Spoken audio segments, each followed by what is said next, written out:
The blood came too early, staining the borrowed sheets in the back room of the trading post where Beatrice Zimmerman had been laboring for 16 hours. And when the baby finally slipped into the midwife's weathered hands on that scorching August afternoon in 1883, there was no cry to greet the merciless New Mexico sun. Beatrice knew before anyone spoke, knew from the sudden hush that fell over the cramped room like a burial shroud, knew from the way old Mrs. Henderson turned away with the tiny blue bundle as though trying to hide God's cruelest joke. The girl reached for her child with trembling arms, her dark hair plastered to her face with sweat and tears already flowing before she even touched the cold little body, before she pressed her lips to the perfect forehead that would never wrinkle with thought or smooth with sleep. The women let her hold him for an hour, maybe two, time losing all meaning in that dim room where the August heat pressed against the walls like something alive and vengeful. Beatrice counted his tiny fingers, memorized his small nose, whispered 1,000 words of love into ears that would never hear birdsong or laughter, or his mother calling him home for supper. She had already chosen his name, had whispered it to her swollen belly for months while working in the hotel kitchen where she scrubbed pots and changed linens. Thomas Zimmerman, a good strong name for a boy who would never grow to fill it, when Mrs.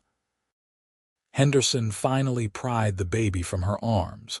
Beatrice thought the tearing in her chest would kill her, thought perhaps she could will her heart to simply stop beating, because how could it go on when his never would? They wrapped Thomas in clean white cloth, someone's best linen meant for Sunday dinners, and they told her to rest, to drink water, to gather her strength. But strength for what? For facing the town that already whispered about her condition, about the absent husband she had never quite managed to produce evidence of, about the shame she had brought to Lordsburg with her swollen belly and her sad dark eyes. She learned the answer soon enough. By nightfall, when the fever from the birth had broken and she could stand on shaking legs, Mrs. Henderson came to her with lips pressed thin and eyes that would not quite meet hers. The church ladies had convened. The midwife explained in a voice gone flat with the repetition of delivering bad news. They had taken a vote. Beatrice could not stay in Lordsburg. Her presence, her sin, and now this tragedy that surely marked her as cursed, it was too much for a good Christian town to bear. The children might be corrupted by her example. The young women might think such behavior tolerable. No, Beatrice had to go, and she had to go quickly, before they buried little Thomas in the morning in the plot reserved for unbaptized infants at the edge of the cemetery, where the ground was hard and nothing much grew. The words hit like physical blows, each one driving the air from Beatrice's lungs until she thought she might suffocate. They would not even let her stay for her own child's burial. They would put him in the ground without her, would cover him with dirt and walk away, and she would never know the exact spot, never be able to lay flowers or sit beside him, or tell him all the stories of the love she had carried for him every day of his too short existence. She tried to argue, tried to beg, but Mrs. Henderson just shook her head and pressed a small cloth bundle into Beatrice's hands. Some bread, some dried meat, a canteen of water. Charity, given grudgingly, given only because even the hardest heart in Lordsburg could not quite send a woman fresh from childbed out into the desert night with nothing at all. Beatrice's few possessions had already been gathered from the tiny room she rented above the hotel, packed into a worn carpetbag that held everything she owned in this world.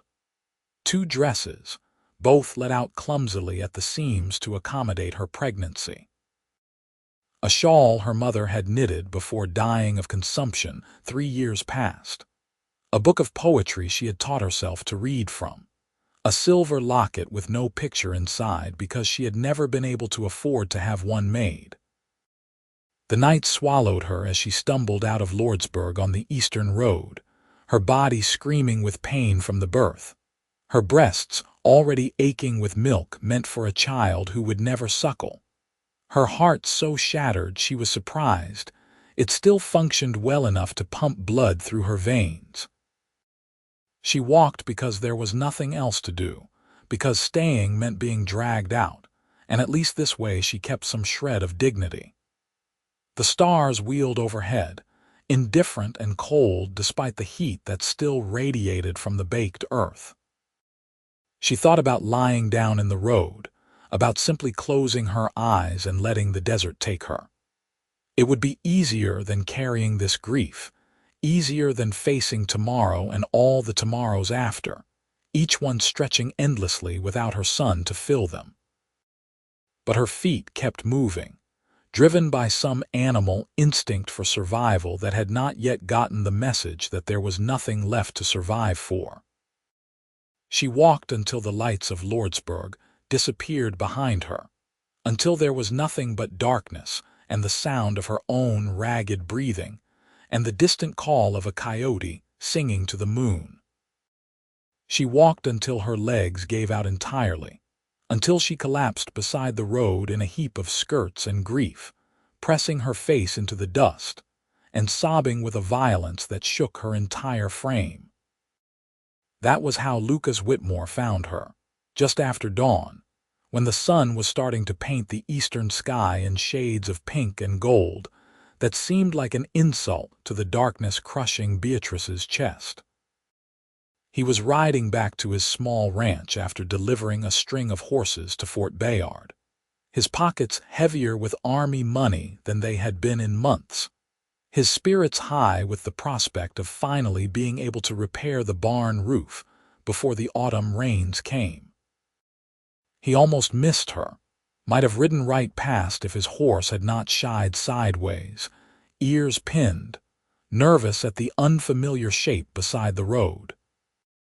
Lucas dismounted, his hand instinctively going to the rifle on his saddle before he realized the shape was a woman, small and still, curled on her side like a child. For one horrible moment he thought she might be dead, but then he saw the rise and fall of her shoulders, heard the raw, broken sounds coming from her throat. He knelt beside her, close enough to see the blood staining her skirts, the unnatural pallor of her skin, the way her hands were pressed against her flat stomach as though trying to hold something inside that was no longer there. "Madam." His voice came out rougher than he intended, rusty from 3 days of speaking to no one but his horses. "Madam, are you hurt?" Beatrice did not respond, did not even seem to hear him. She just kept crying, tears cutting clean tracks through the dust on her face, her whole body shaking with the force of her grief. Lucas had been raised by a hard father on a hardscrabble ranch, had learned young that emotions were things to be controlled and contained, but even he recognized the kind of pain that was pouring out of this woman. It was the kind that broke people permanently, that left them hollow-eyed and haunted for whatever years they had left. He did not touch her at first, just stayed kneeling there, uncertain and uncomfortable.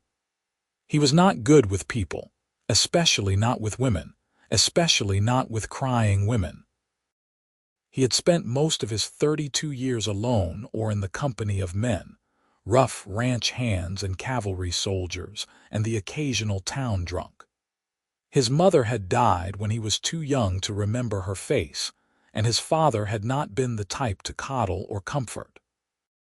Lucas knew horses and cattle, knew how to read weather and track game and survive on hardtack and jerky for weeks on end. But this raw human suffering, it was territory he had no map for. Still, he could not just leave her there. The sun was already climbing, and the August heat would be murderous by midday. She had no horse, no supplies that he could see except a small bundle and a worn bag. If he left her, she would die. If not from exposure, then from whatever injury or illness had left her bleeding and broken beside the road. Lucas had done many things in his life he was not proud of, had made choices born of necessity and survival, but he had never abandoned someone in need, and he was not about to start now. "Madam," he said again, more gently this time, "I need you to tell me what happened. Are you injured? Is there someone I should fetch?" Finally, she turned her head toward him, and Lucas felt the impact of her gaze like a punch to the gut. Her eyes were brown, deep and dark as well water, and filled with such anguish that he had to fight the urge to look away. She stared at him for a long moment, her lips moving soundlessly, before she finally managed to form words. "My baby," she whispered, her voice wrecked and raw. "My baby is dead, and they would not even let me bury him." The words hung in the air between them, stark and terrible. Lucas felt something twist in his chest, some emotion he had no name for. He had seen death before, plenty of it. Men killed in bar fights and cattle stampedes, horses that had to be shot when they broke their legs, his own father dead of a heart seizure in the middle of branding season. But there was something uniquely cruel about a dead baby, about a life snuffed out before it even had a chance to begin. "Who would not let you?" he asked, though he was beginning to piece together the story. The blood, the flat stomach, the way she was dressed in shabby clothes with no wedding ring on her finger. He had heard about these things, about women cast out by their communities for bearing children without husbands, though he had never understood the logic of it. It seemed to him that punishing someone for being in pain just added more pain to a world that already had plenty. "Lordsburg," Beatrice said, and the word came out like a curse. "The church ladies. They said I was an example of sin, a corruption. They said I had to leave before they buried Thomas." Her voice broke on the name, and fresh tears spilled down her cheeks. "I did not even get to say goodbye properly. I held him for such a short time, and then they took him. And now he is going in the ground alone and afraid, and I am not there to comfort him, even though I know he is dead and cannot feel comfort, but I am his mother and I should be there. I should be there." The words came faster and faster, tumbling over each other in a frantic rush, and Lucas realized she was teetering on the edge of something dangerous, some precipice of grief that might swallow her whole if someone did not pull her back. He did the only thing he could think of. He reached out and gathered her into his arms, pulling her against his chest with a gentleness that surprised them both. Beatrice stiffened for a moment, shocked by the sudden contact, by the warmth of another human body, when she had felt so cold and alone. Then something inside her crumbled entirely, and she buried her face in his dusty shirt and wept.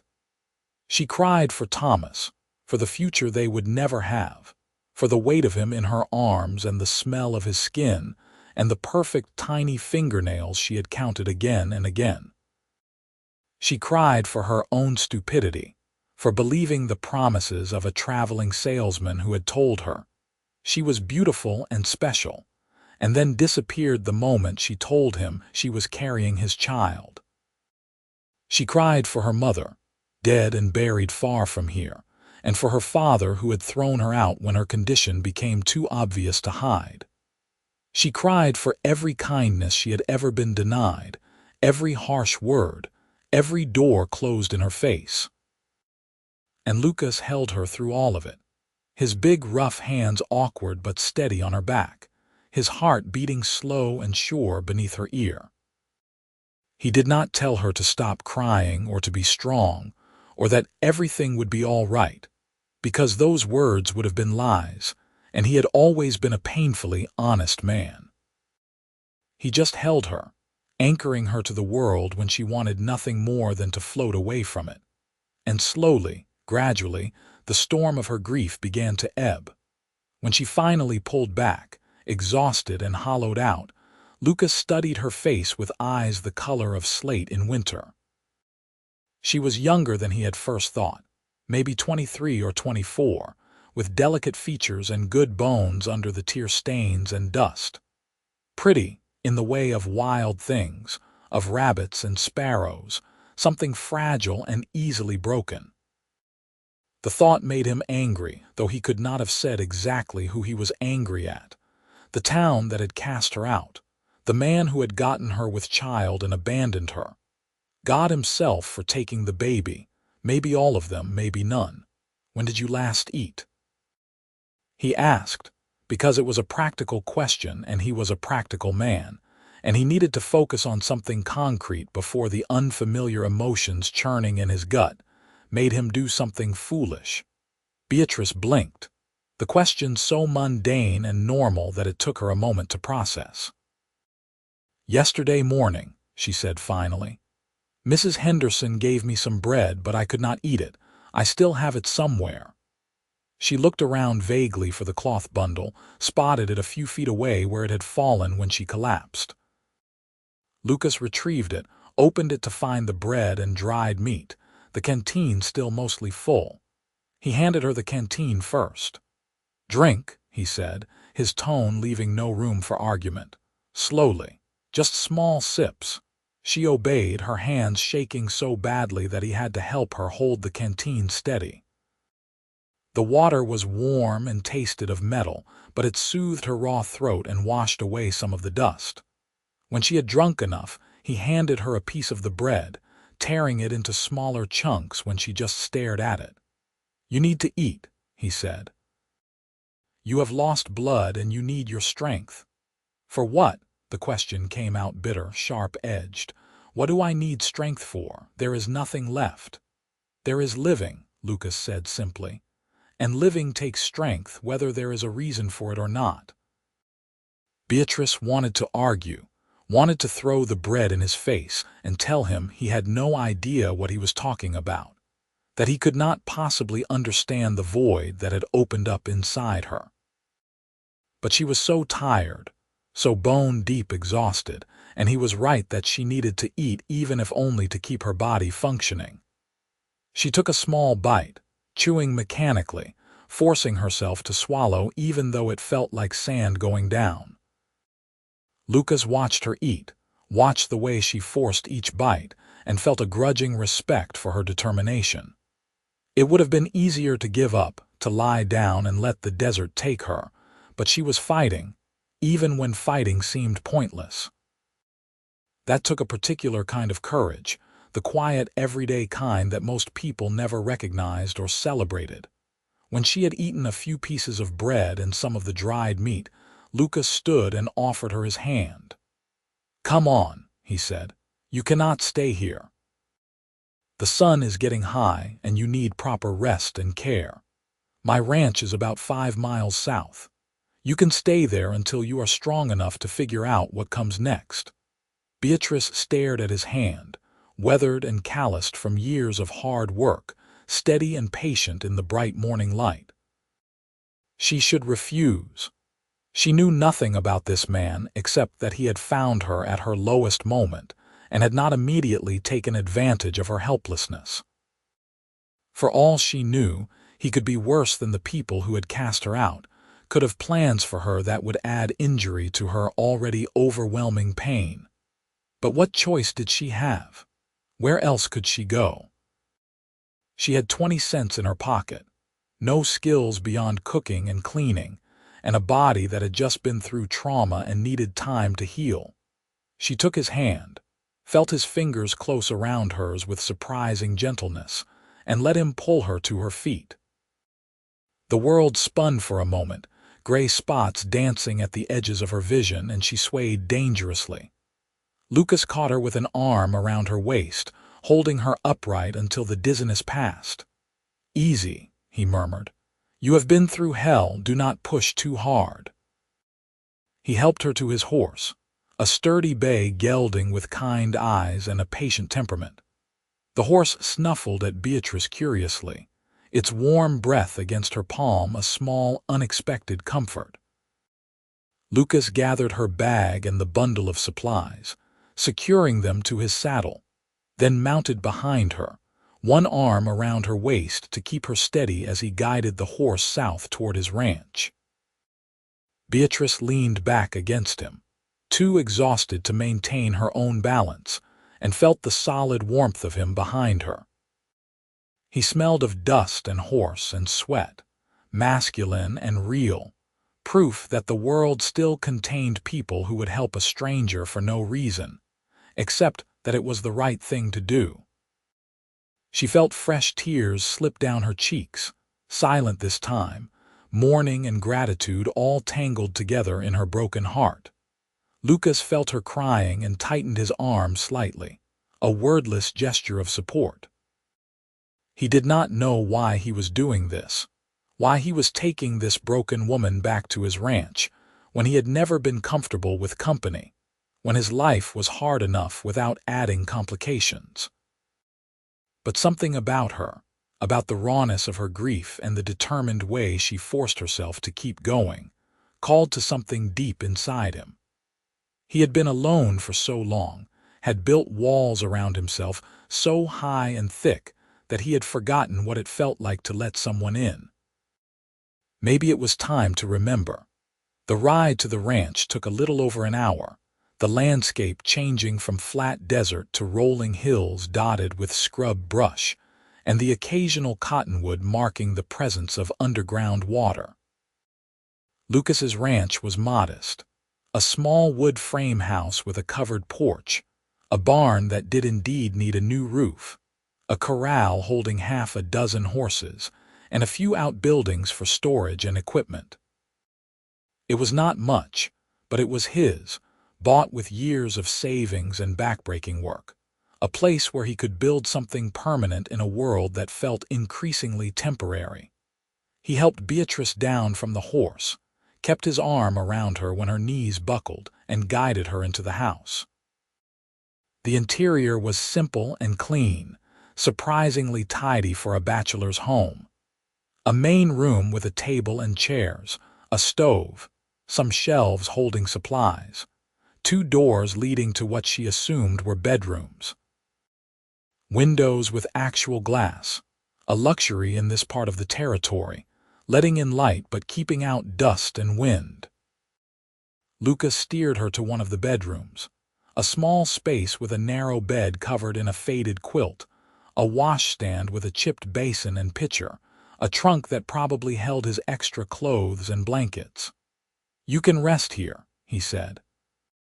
"I will get you some water for washing, and then you should sleep.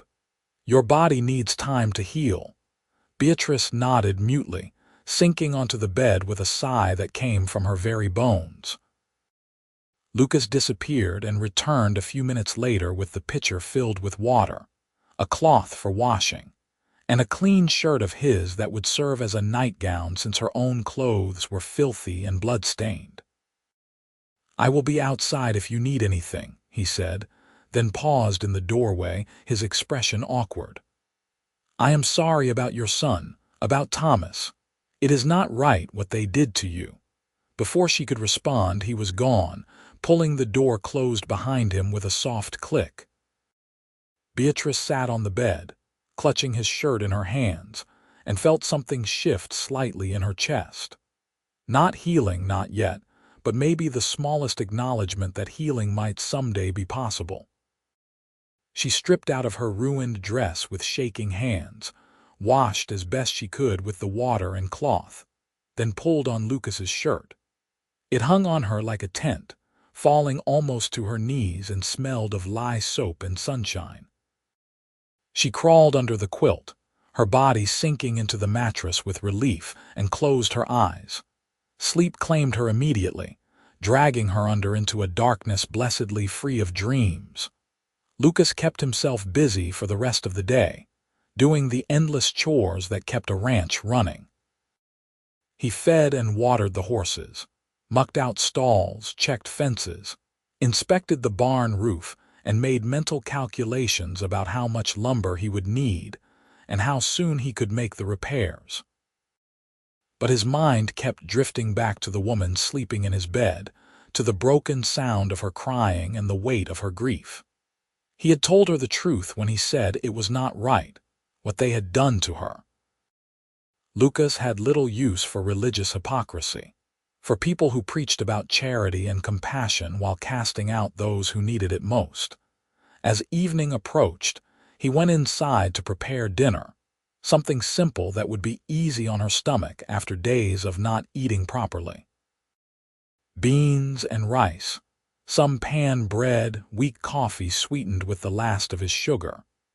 He had just finished when he heard a sound from the bedroom, the creak of the door opening followed by soft footsteps. Beatrice emerged looking like a ghost, pale and insubstantial in his oversized shirt, her dark hair hanging loose around her shoulders. She had slept for nearly 8 hours, and while rest had taken some of the edge off her exhaustion, grief still hollowed out her features and shadowed her eyes. "I am sorry," she said, her voice barely above a whisper. "I did not mean to sleep so long. I should help with dinner with the chores. You have been kind to take me in, and I do not want to be a burden." "Sit," Lucas said, gesturing to the table where he had already set out 2 plates. "You are not a burden, and you are in no condition to be doing chores. Eat, and we will talk about what happens next when you are stronger." Beatrice wanted to argue, wanted to insist that she earn her keep, but the smell of food was making her stomach growl, and her legs were trembling just from the effort of walking from the bedroom to the table. She sat, and when Lucas placed a plate in front of her, she ate slowly, each bite a small victory against the numbness trying to consume her. They ate in silence, the only sounds the clink of forks against plates and the occasional pop from the stove. It should have been awkward, 2 strangers sharing a meal with so much unspoken pain hanging in the air, but somehow it was not. There was something peaceful about it, something that felt almost safe. "Thank you," Beatrice said finally, setting down her fork, "for finding me, for bringing me here." "For not," she broke off, unsure how to finish the sentence. "For not taking advantage of me, for not judging me, for not sending me away. You do not have to thank me," Lucas said gruffly. "Any decent person would have done the same." "But they did not," Beatrice said, and there was steel beneath the sadness in her voice. "The decent people of Lordsburg cast me out while my son's body was still warm. They voted on it, like I was some kind of diseased animal that might infect the herd. So no, I do not think any decent person would have done what you did. I think you are something rarer than that." Lucas shifted uncomfortably under her direct gaze, unused to praise or examination. "I just did what needed doing," he muttered, standing to clear the plates. "You should get more rest. Tomorrow you will feel stronger and we can figure things out then." But Beatrice did not move from the table. "What is your name?" she asked. "You have taken me into your home and I do not even know what to call you." "Lucas Whitmore," he said after a moment. "And you are Beatrice Zimmerman." The name felt strange on her tongue, a remnant of a life that no longer existed. "I was Beatrice Zimmerman. Now I am not sure what I am." "You are someone who is going through something terrible," Lucas said quietly. "And that is enough for now." That night, Lucas insisted she keep the bed while he made himself a pallet on the floor in the main room. Beatrice protested, but he was immovable, and she was too tired to put up much of a fight. She lay in the darkness of his room, listening to the unfamiliar sounds of the ranch settling around her, and tried to imagine what came next. She could not stay here forever, imposing on this stranger's generosity. She would need to find work, to build some kind of new life from the wreckage of the old one. But first, she needed to grieve, needed to find a way to carry the weight of Thomas's death without being crushed beneath it. The days that followed fell into a quiet rhythm. Beatrice slept and woke and slept again, her body slowly knitting itself back together. Lucas brought her meals, checked on her regularly, but gave her space to process her grief.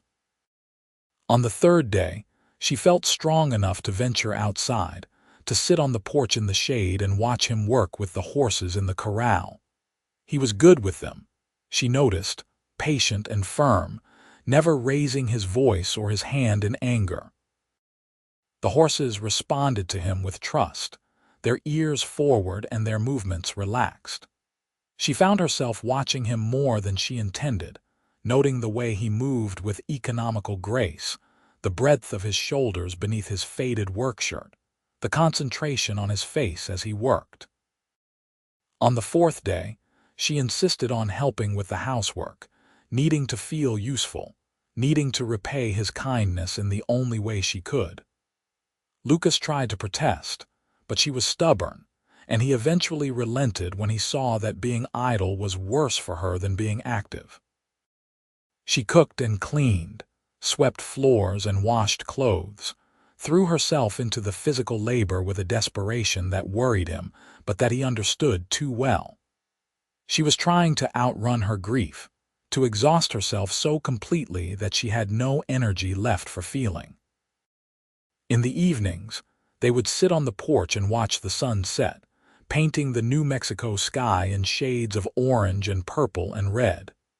Sometimes they talked, small, cautious conversations about inconsequential things.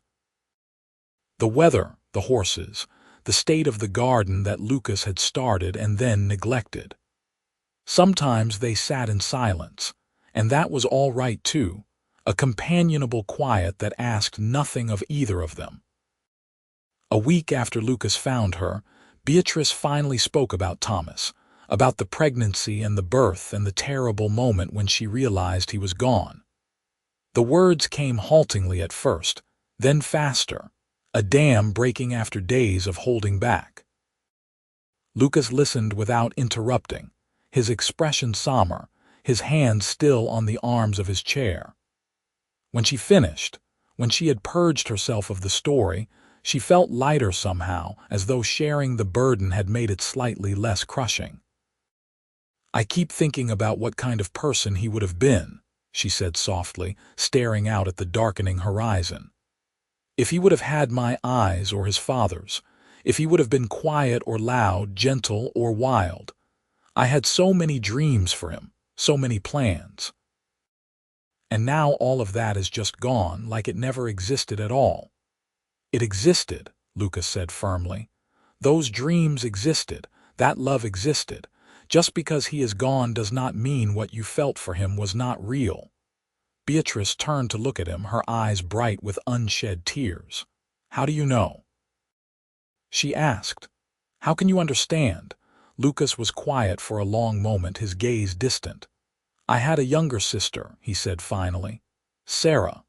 She was 8 years younger than me, the light of my father's life after my mother died, bright and funny and full of energy.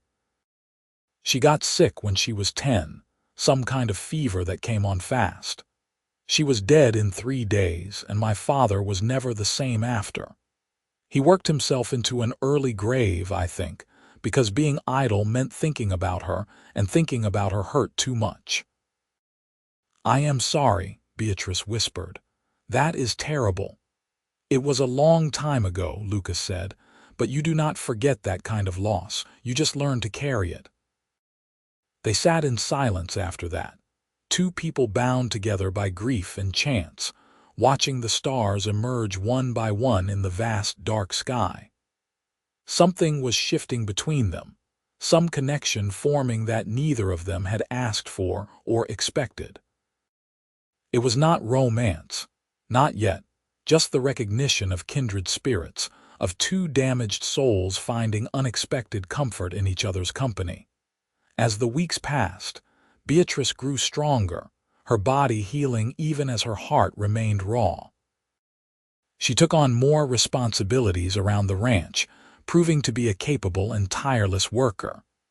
She had a knack for the vegetable garden, coaxing stubborn plants to grow in the difficult soil. She could cook remarkably well given the limited ingredients available, turning beans and salt pork and whatever vegetables she could harvest into meals that were actually appetizing. She mended Lucas's clothes, The ones that had been sitting in a pile waiting for attention he never quite got around to giving them. Lucas, for his part, found himself looking forward to her presence in ways that surprised and unsettled him. Coming in from a long day of work, to find the house cleaned and dinner waiting was a luxury he had not known he was missing. More than that, though, was the simple pleasure of having someone to talk to, someone who listened when he spoke about his plans for the ranch, and who offered her own thoughts and opinions with increasing confidence as she grew more comfortable. One evening in late September, when the heat had finally broken and the air carried the first hints of autumn's coolness, Lucas came in to find Beatrice standing at the stove with tears streaming down her face. For a moment he panicked, thinking she was hurt or had received bad news, but then he realized she was not crying from pain or sadness. Her breasts were still leaking milk sometimes, her body not yet understanding that there was no baby to feed, and the sudden dampness had caught her off guard. She turned away when she saw him, ashamed and embarrassed, but Lucas crossed the room and gently turned her back to face him. "It is all right," he said quietly. "It is just your body doing what it is meant to do. There is no shame in it." "I feel like I am betraying him," Beatrice said, her voice breaking. "Like my body has forgotten him already, even though my heart never will."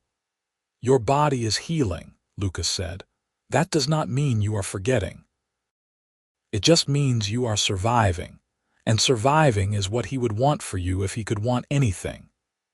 Beatrice looked up at him, at this man who had become so important to her in such a short time, and felt something warm unfurl in her chest beneath the constant ache of loss. Without thinking, she leaned forward and pressed her forehead against his chest, and his arms came up to hold her, steady and sure as they had been that first day on the road.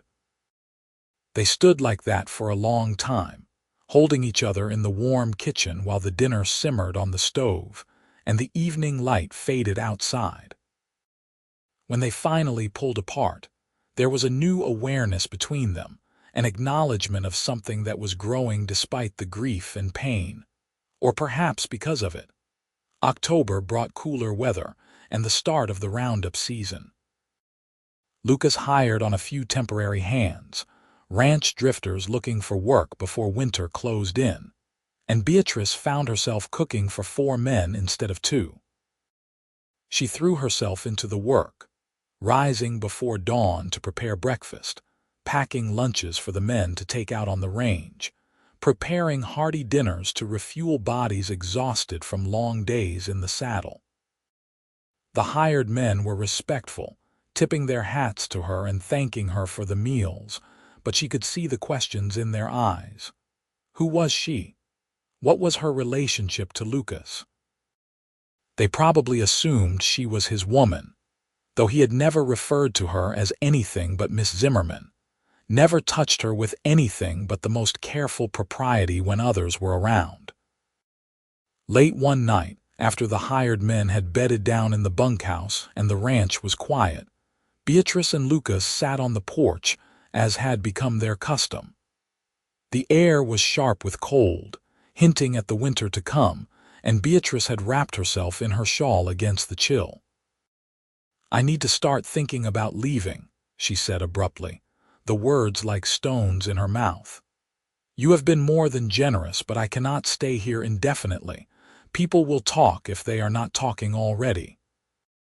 Lucas was silent for a moment, his jaw working as though chewing on words he was not sure how to speak.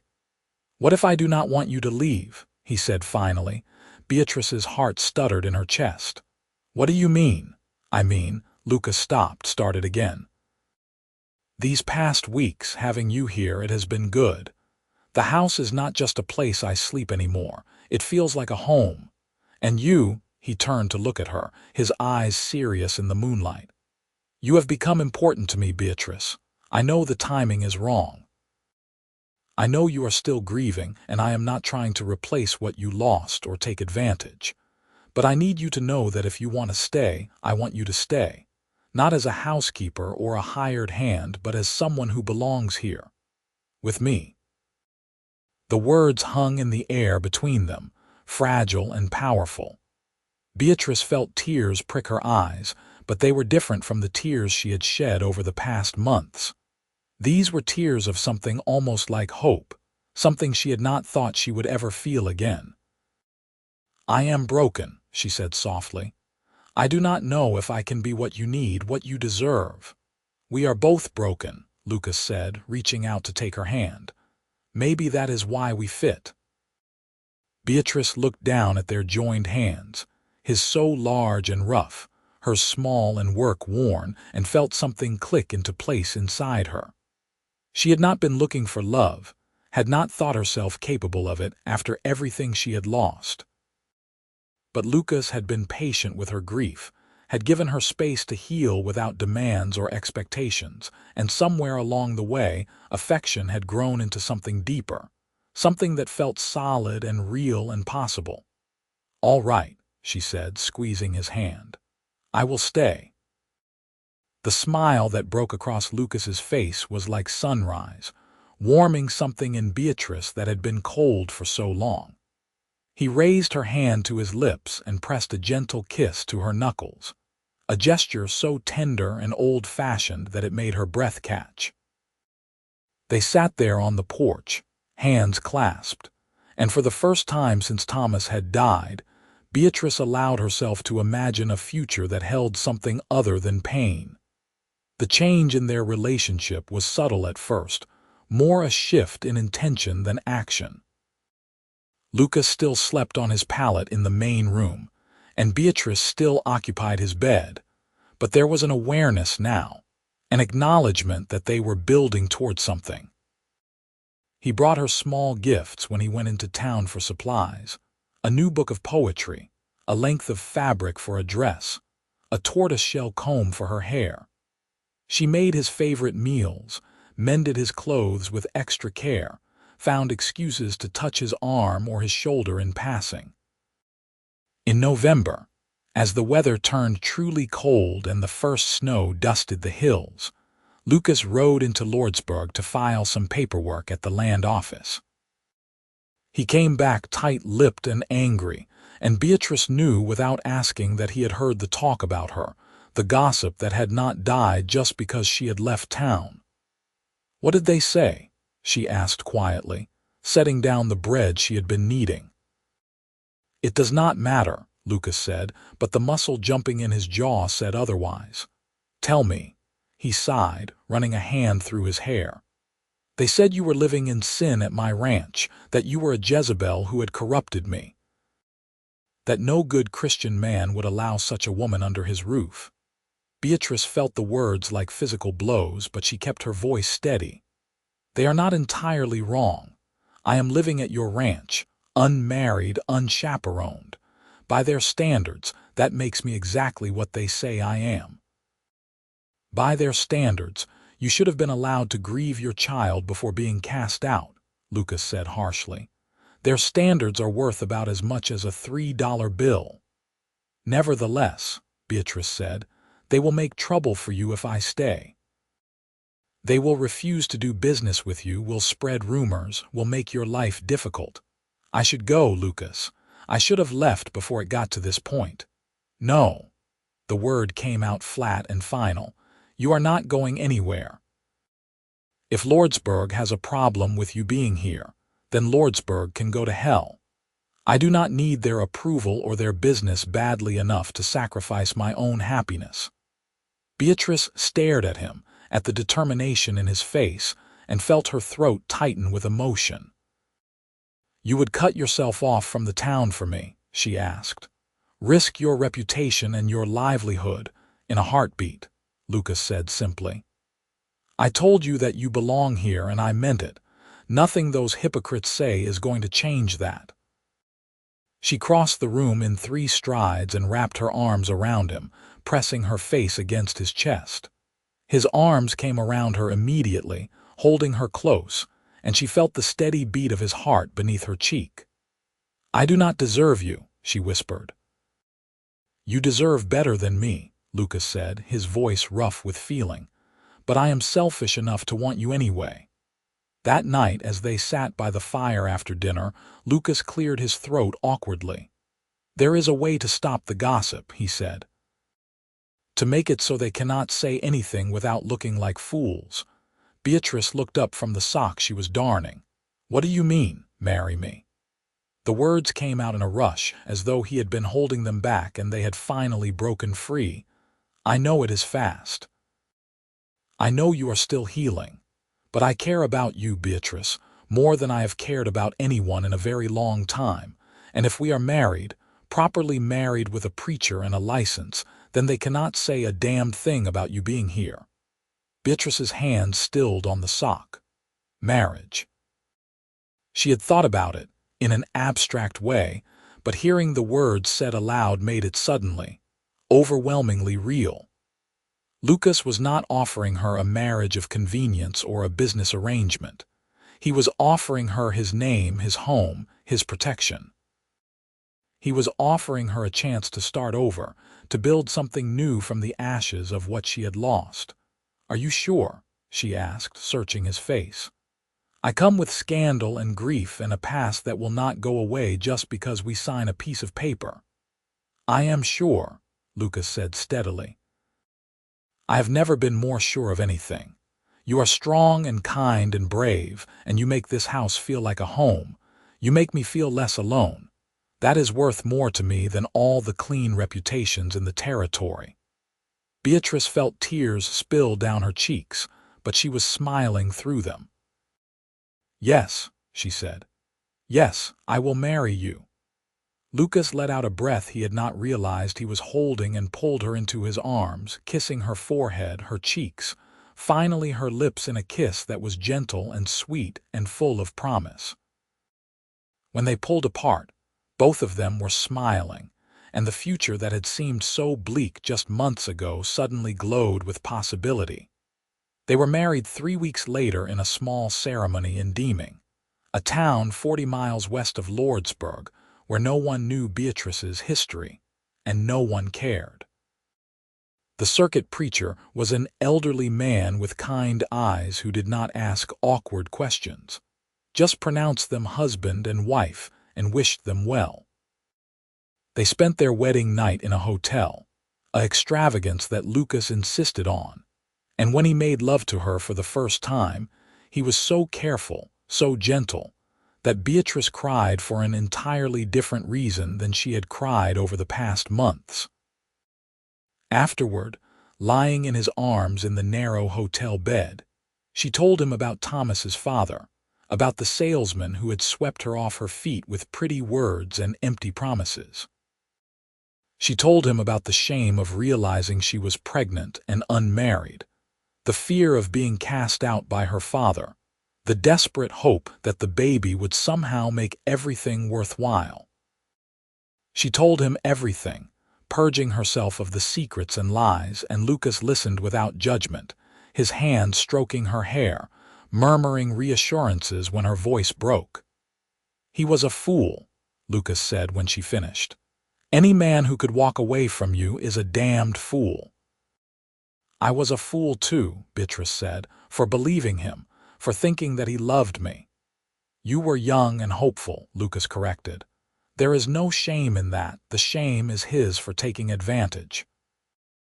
They returned to the ranch as husband and wife, and if some of the neighboring ranchers looked at them with skepticism or disapproval, Lucas did not care.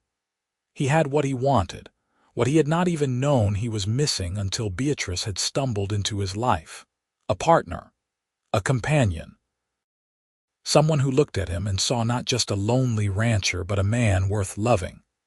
The winter was hard that year, with heavy snows and bitter cold, but the little ranch house stayed warm, heated by the stove and by the growing love between its two occupants.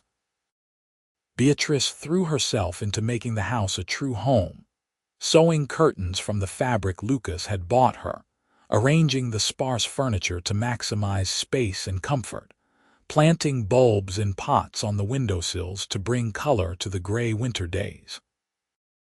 Lucas, in turn, was unfailingly patient and considerate, giving her space when she needed it, holding her when the grief over Thomas became overwhelming. Because it did still overwhelm her sometimes, crashing over her in waves that left her gasping and hollow. On those days, Lucas would find her sitting by the window with tears streaming down her face, and he would simply gather her into his arms and let her cry, his presence a silent promise that she was not alone in her pain. They talked about Thomas often, keeping his memory alive between them. Lucas encouraged her to share stories about her pregnancy, about the hopes and dreams she had carried along with her child. He never acted as though her grief was inconvenient or excessive, never told her to move on or be grateful for what she had now. He understood that healing was not linear, that she could be happy with him and still mourn her son, and that both things could be true at once. Spring came slowly to New Mexico, the snow melting in fits and starts, the landscape gradually changing from brown to green as new growth pushed up through the thawing earth. With the warmer weather came a sense of renewal, of possibility. Lucas hired back the seasonal workers and began the spring roundup, and Beatrice once again found herself cooking for a crew. But this time, she wore a wedding ring on her finger and bore Lucas's name, and the hired men treated her with the deference due to the boss's wife. In April, Beatrice realized she had missed her monthly courses. At first, she attributed it to stress or the lingering effects of Thomas's birth. But as the weeks passed and her breasts became tender, and she found herself inexplicably exhausted by mid-morning, she had to face the truth. She was pregnant again. The realization filled her with a complicated tangle of emotions. Joy that she and Lucas had created a life together. Terror that something would go wrong again, that she would have to endure another loss. Guilt that she was replacing Thomas, as though this new baby could somehow erase the one she had lost. She carried the knowledge inside her for nearly a week before finding the courage to tell Lucas, afraid of his reaction, afraid of her own feelings. She chose a quiet evening after dinner when they were sitting on the porch watching the sunset. Her hands were shaking as she reached for his, and he looked at her with immediate concern. "What is wrong?" he asked. "Are you feeling ill?" "No," she said, then corrected herself. "Yes. But not in a bad way. Lucas, I am pregnant." She watched his face carefully, saw the flash of surprise followed by something that looked like wonder. "Are you sure?" he asked. "As sure as I can be without a doctor examining me," Beatrice said. "All the signs are there." "I am about 2 months along, I think." Lucas was quiet for a moment, processing the information, and Beatrice felt her anxiety spike. But then he smiled, slow and genuine, and pulled her into his arms. "That is wonderful," he said, his voice thick with emotion. "That is the best news." "You are not worried?" Beatrice asked. "After what happened with Thomas, of course I am worried," Lucas said honestly. "I would be a fool not to be, but I am also happy, Beatrice. We are going to have a child. That is worth celebrating, even if it is scary." Beatrice buried her face in his shoulder, relief and love washing over her in equal measure. "I am scared," she admitted. "I am so scared that something will go wrong again, that I will not be able to bear it if I lose another baby." "You will not be alone this time," Lucas said firmly. "Whatever happens, we will face it together. And I have faith that this baby will be healthy and strong, just like its mother." Beatrice wanted to believe him, wanted to trust that this pregnancy would end differently than the last. But the fear was a constant presence, shadowing every moment of joy. She found herself afraid to hope, afraid to make plans, afraid to let herself imagine holding a living child in her arms. Lucas, sensing her anxiety, was endlessly patient and reassuring, accompanying her to the doctor and deeming for regular checkups, holding her hand through every examination, listening to her fears without dismissing them. The doctor, a middle-aged man with a practical manner, pronounced her healthy and the pregnancy progressing normally. "There is no reason to think this will end the same way as your last," he told her, though his tone was carefully neutral, acknowledging that nothing in life was guaranteed. "You are young and strong, and everything looks as it should. Try to stay calm and take care of yourself, and I expect you will have a healthy baby come winter." As Beatrice's belly grew over the summer months, Lucas became increasingly protective, insisting she rest more and work less, though she chafed at being treated like an invalid. They argued about it, their first real disagreement, with Beatrice insisting she was perfectly capable of doing her normal chores and Lucas equally insistent that she not take unnecessary risks. "I am pregnant, not dying," Beatrice said in exasperation after Lucas refused to let her carry a basket of wet laundry out to the line. "Women have been having babies since the beginning of time. I do not need to be wrapped in cotton." "I know that," Lucas said, his own frustration evident. "But indulge me, all right. I just want to make sure nothing happens to you or the baby." "Is that so wrong?" Beatrice softened, seeing the genuine fear beneath his overprotectiveness. "No," she said, reaching up to touch his face. "It is not wrong, it is sweet. But you have to trust me to know my own limits, Lucas. I will not do anything to endanger this baby, I promise." They reached a compromise, with Beatrice continuing to do light housework and cooking but leaving the heavier tasks to Lucas and the hired hands. As her pregnancy advanced, she found herself marveling at the differences from when she had carried Thomas. That pregnancy had been shadowed by shame and fear, by the knowledge that she was unmarried and alone and facing an uncertain future. This one, while still tinged with anxiety, was also full of joy and anticipation. Lucas was openly excited about becoming a father, already planning modifications to the house to accommodate a nursery, talking about teaching the child to ride and work the ranch. In October, on a cool, clear morning, Beatrice went into labor. Lucas had arranged for the doctor from Deeming to stay at the ranch as her due date approached, and the man was there to attend the birth from the first contraction. Lucas stayed by Beatrice's side throughout, holding her hand, wiping her forehead with a cool cloth, murmuring encouragement even when the pain made her cry out. The labor was long and difficult, lasting nearly 18 hours, and there were moments when Beatrice was certain that history was repeating itself, that this baby too would be born silent and still. But then, just as the sun was setting on that October day, a thin wail split the air, and the doctor was placing a squalling, red-faced infant in her arms. "It is a boy," the doctor announced, smiling. "A healthy boy with a good, strong set of lungs." Beatrice looked down at the baby in her arms, this tiny, perfect miracle, and felt something break open inside her. He was alive. He was breathing and crying and moving, his little fists waving, his eyes squinted shut against the light. She looked up at Lucas, saw tears streaming down his face, and knew that her own face was equally wet. "He is perfect," Lucas said, his voice choked. "You did it, Beatrice. You gave us a son." They named him James, James Lucas Whitmore, and from the moment he entered the world, he owned their hearts completely. Beatrice had worried that loving another baby would feel like betraying Thomas, but she discovered that the heart's capacity for love was infinite. She loved James with a fierce, protective intensity, but she still mourned Thomas, still thought of him, still whispered to him in the quiet moments that he had a little brother now who would hear stories about him when he was old enough to understand. The first months of James's life were exhausting and overwhelming, and more wonderful than Beatrice could have imagined.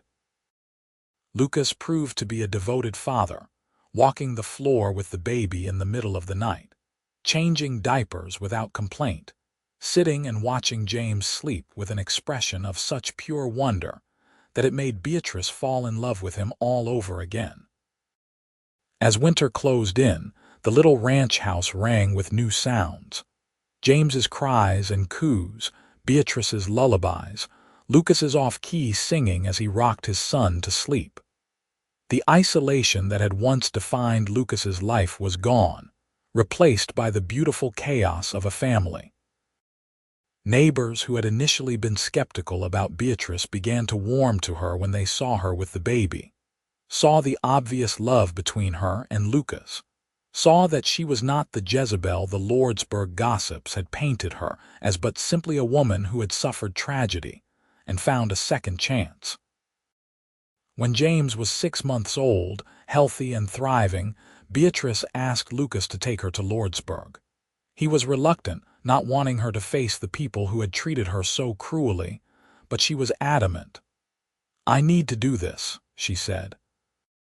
"I need to show them that I survived, that I built a good life despite what they did. And I need to visit Thomas's grave, to tell him about his brother." They made the trip on a clear spring morning, James bundled securely against Beatrice's chest in a sling she had sewn. Lordsburg looked exactly as she remembered, small and dusty and self-righteous.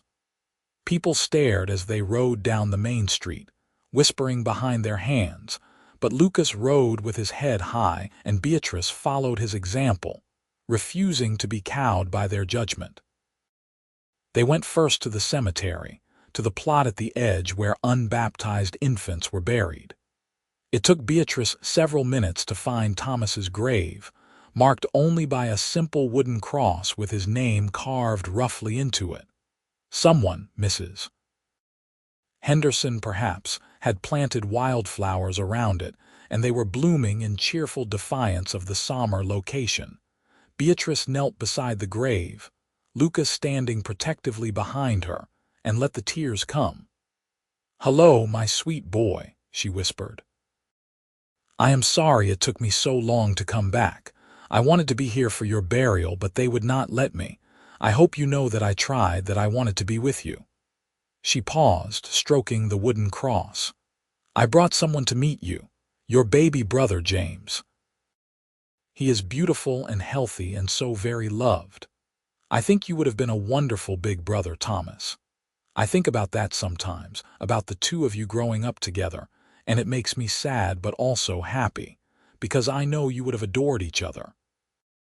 She talked to him for a long time, telling him about her life, about Lucas, about the ranch, about all the love that had grown from the ashes of her grief. Lucas stood silent, one hand on her shoulder, and when she finally rose, he helped her to her feet and held her while she cried one more time for the son she had lost. Before they left town, they stopped at the general store for supplies. The woman behind the counter, Mrs. Patterson, was one of the church ladies who had voted to cast Beatrice out.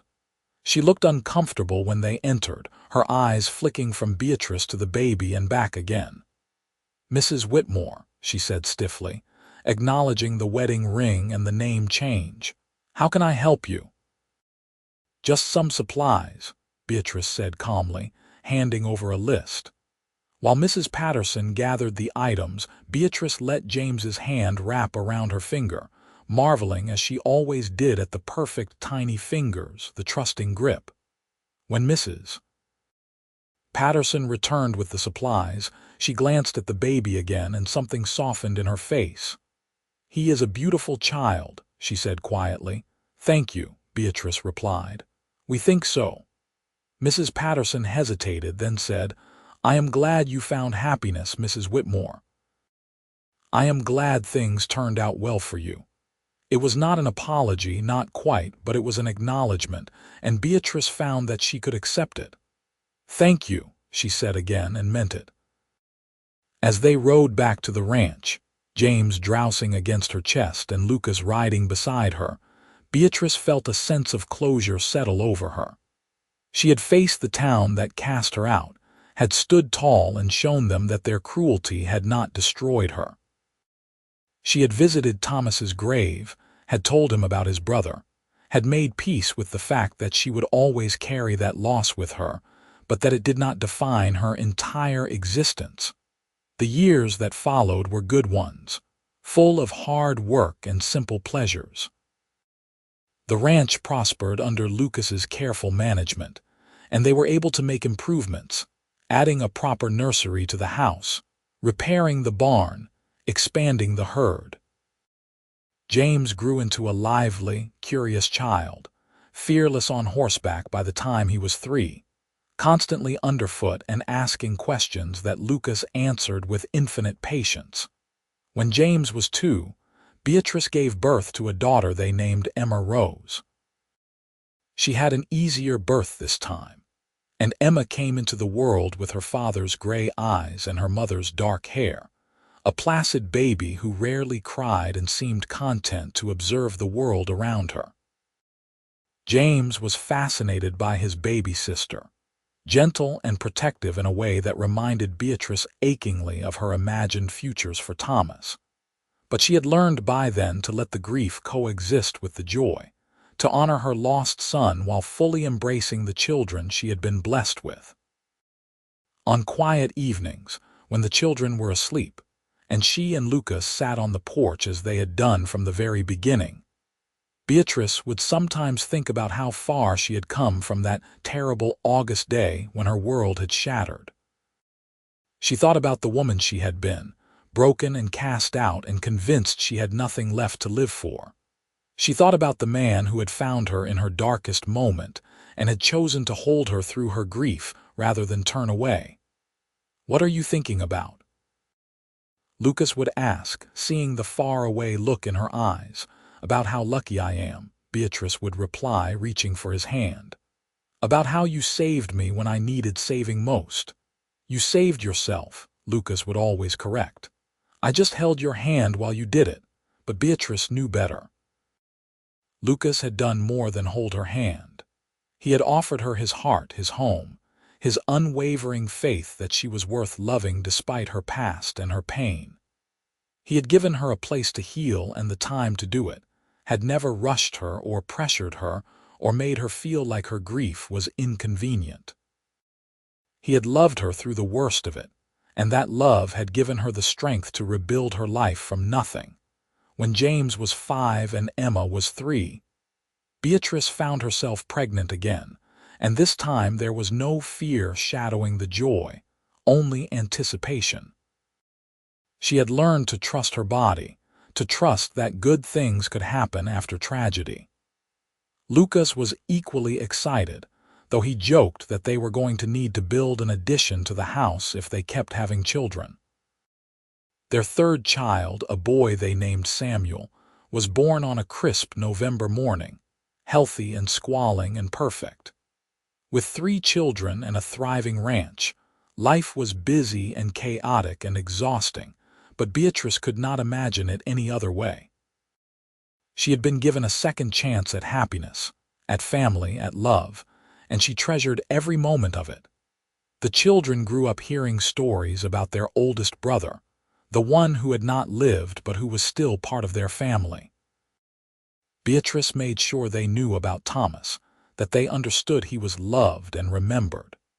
She took them to visit his grave every year on the anniversary of his birth and death, bringing flowers and telling stories, making sure he remained a presence in their lives rather than a forgotten tragedy. Lucas supported her in this, understanding that remembering Thomas did not diminish her love for the children she had been able to raise. He would stand with his arm around her shoulders while she told James and Emma and Samuel about their big brother. His solid presence, a reminder that grief and joy were not mutually exclusive, that a full heart could hold both. As the years passed and the children grew, Beatrice sometimes marveled at the strange paths that life could take. If Thomas had lived, if Lordsburg had not cast her out, if Lucas had not found her on that dusty road, her entire life would have been different. She might have raised Thomas alone, struggling to survive and always marked by the stigma of unwed motherhood. She might have died in the desert, grief and exposure taking her before anyone could help. Instead, she had found a love she had not known existed, had built a family and a life that filled her with profound gratitude. She never forgot the women of Lordsburg who had voted to cast her out, but over time, her anger at them softened into something more like pity. They had been so afraid of scandal, so rigid in their righteousness, that they had missed the chance to show true Christian compassion to someone in desperate need. Their loss, Beatrice eventually realized, was greater than hers had been. They had chosen judgment over mercy, and in doing so, had diminished themselves. Some of them, like Mrs. Henderson and Mrs. Patterson, eventually reached out with awkward apologies and attempts at reconciliation. Beatrice accepted these overtures with grace, though she never forgot what they had done. Forgiveness, she learned, did not mean forgetting, and she could be cordial without being close, could acknowledge their regret without fully trusting them again. The ranch continued to prosper, and Lucas's reputation as a fair dealer and skilled horseman spread throughout the territory. They were able to hire permanent hands to expand their operations, to provide a good life for their children. James grew into a serious, thoughtful boy who loved the ranch work and followed his father everywhere. Emma was bright and spirited, charming everyone she met with her ready smile and quick wit. Samuel, the baby, was a combination of both, thoughtful like his older brother but with Emma's gift for making friends. When James was 12, old enough to understand more complex emotions and histories, he asked his mother about Thomas, about why his oldest brother had died and what had happened afterward. Beatrice told him the truth, all of it, about the salesman who had abandoned her, about the shame and fear, about Thomas's stillbirth and the town's cruelty, about Lucas finding her and saving her life in more ways than one. James listened carefully, his young face serious, and when she finished, he said, "I am glad Father found you. I am sorry about Thomas, but I am glad we got to be your children too." The simple statement made Beatrice cry, but they were good tears, healing tears. She pulled her eldest living son into her arms and held him tight, marveling at his compassion, at the good man he was already becoming. Lucas had been an excellent father, patient and kind but firm when necessary, and all three children adored him. They were growing up secure in their parents' love, untouched by the shame and scandal that had marked Beatrice's early life. On their 10th wedding anniversary, Lucas took Beatrice back to Deeming, to the little hotel where they had spent their wedding night.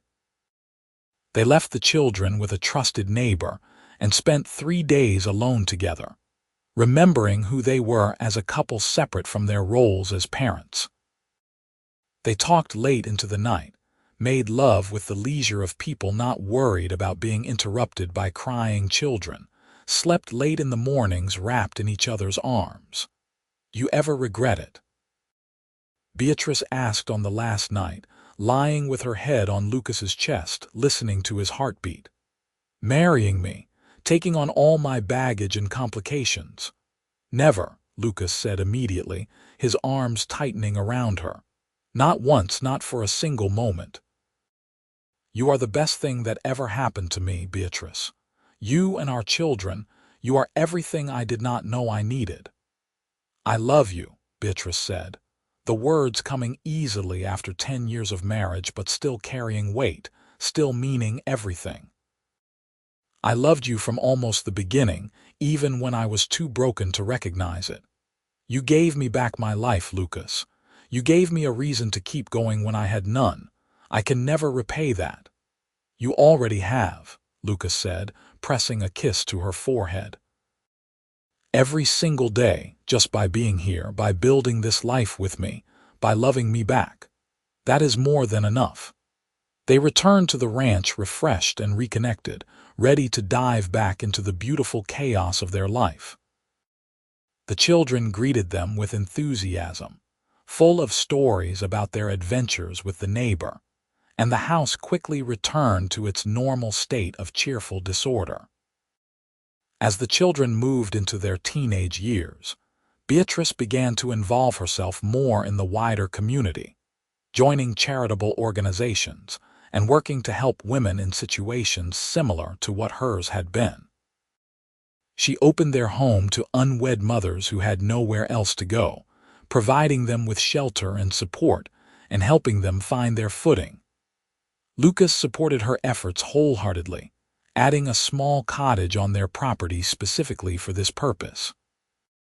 The work was deeply fulfilling for Beatrice, a way to turn her own painful experience into something positive. She counseled young women through their pregnancies, held their hands during births, helped them figure out how to move forward whether they chose to keep their babies or arrange adoptions. She became known throughout the territory as someone who would help without judgment, and women in trouble began seeking her out.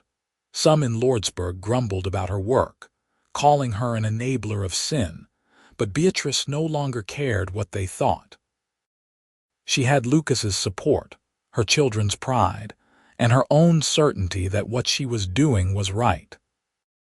She had been cast out for bearing a stillborn child, had been treated as though her tragedy was somehow her fault, and she was determined that no other woman would suffer the same cruelty if she could prevent it. Lucas watched his wife's work with deep respect and admiration.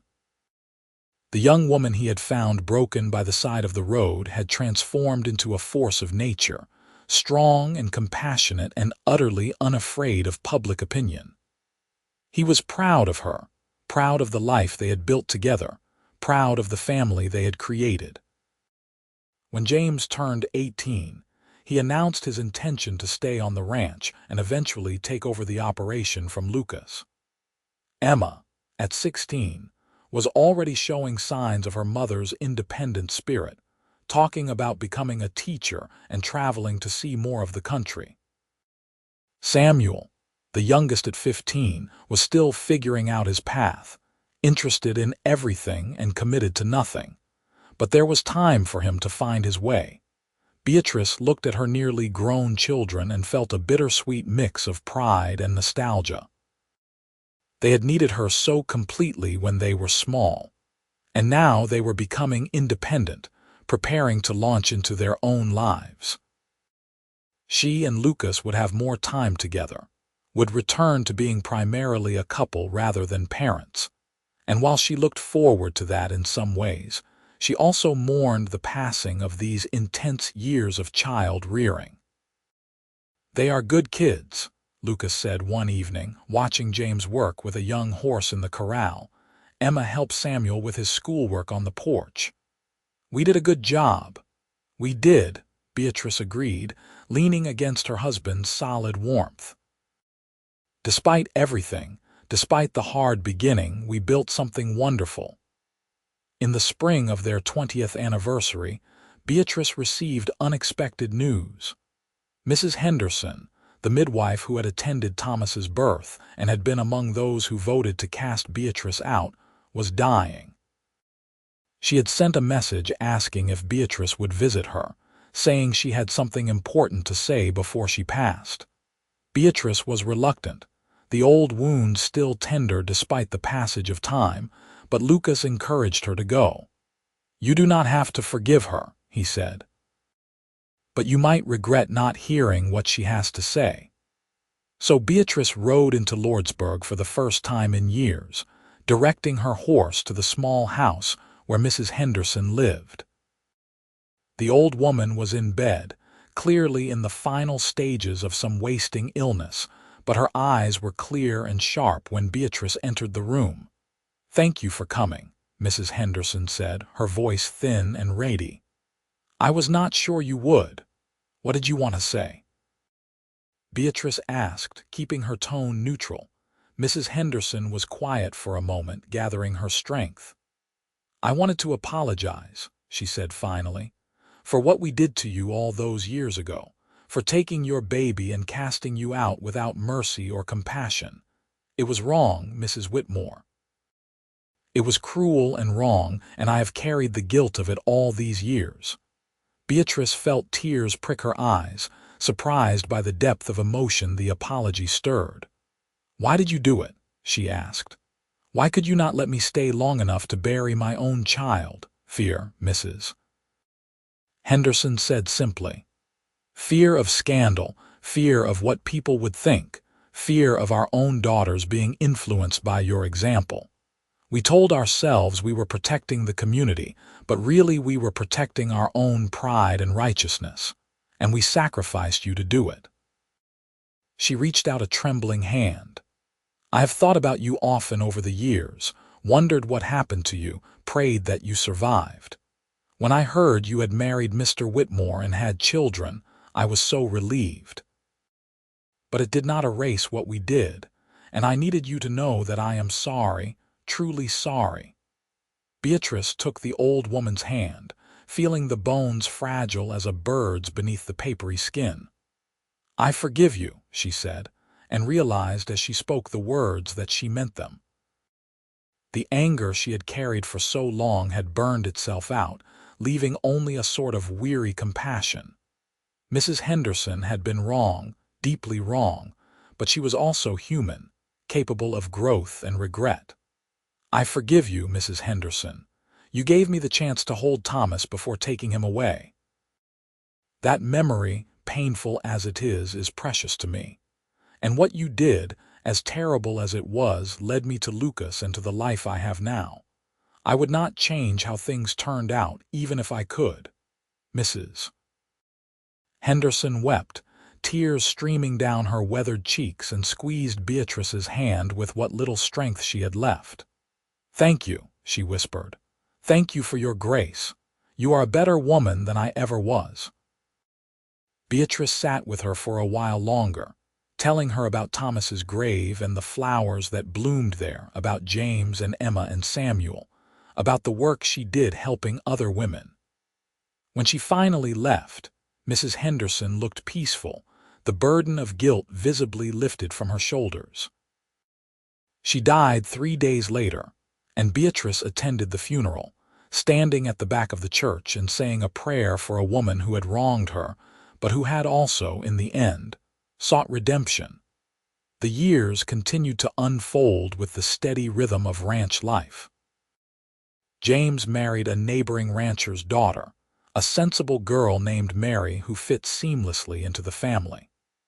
Emma went off to teacher's college and returned full of ideas and enthusiasm, eventually starting a school for girls in Deeming.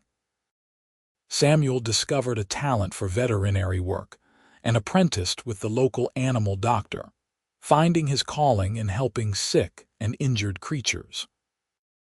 Lucas and Beatrice moved into the comfortable stage of middle age, their hair graying, their bodies bearing the wear of years of hard work, but their love as strong as ever.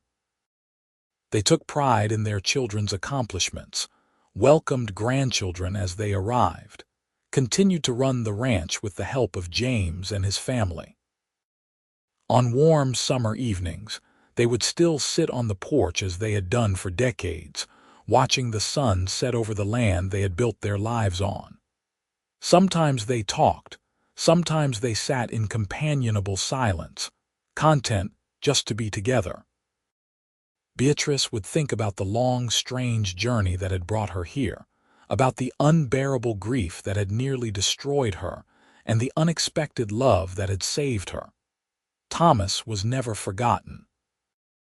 His memory lived on in the stories told to grandchildren, in the annual visits to his grave, in the work Beatrice did helping other women through loss and hardship. He was part of the family's history, the thread that connected everything, the loss that had somehow led to all the love that came after. When Beatrice turned 50, the whole family gathered for a celebration. Her children and grandchildren filled the ranch house with noise and laughter, and as she looked around at all the faces she loved, she felt overwhelmed with gratitude. She had been given so much more than she deserved, so much more than she could have imagined on that terrible day when Lucas found her in the dirt, shattered and alone. That night, after everyone had gone to bed, she and Lucas sat on the porch one last time, wrapped in blankets against the chill of the autumn air.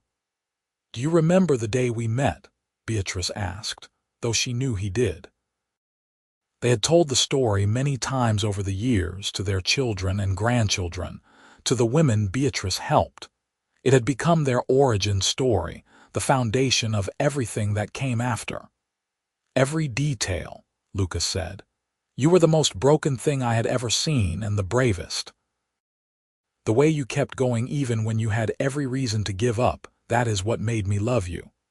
"I was not brave," Beatrice protested. "I was just too stubborn to die." "Same thing," Lucas said with a smile.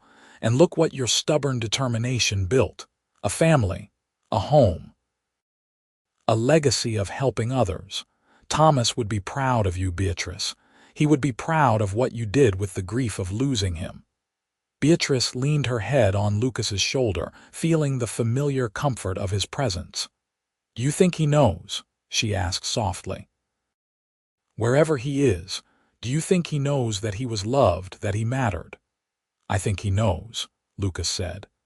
"And I think he is glad that his mother found happiness, that she did not let losing him destroy her forever. Love does not end with death, Beatrice. The love you have for him is just as real now as it was the day you held him. And that love, it has rippled out and touched so many lives. Every woman you have helped, every child born into a better situation because of your work, that is Thomas's legacy too." They sat together until the stars filled the sky. Two people who had found each other in the darkest of circumstances and had built a life filled with light. Their journey had not been easy, had been marked by grief and hardship and struggle, but it had also been beautiful, full of love and growth and second chances. As Beatrice looked up at the vast New Mexico sky, she sent up a silent prayer of gratitude to God, to fate, to whatever force had brought Lucas to her on that dusty road 20 years ago. She had been cast out for bearing a stillborn child, had thought her life was over before it had really begun. But Lucas had held her while she mourned her baby, had given her a reason to keep living, and together they had created something extraordinary from the ashes of tragedy. That was the real story, the one that mattered, the one she would carry with her always.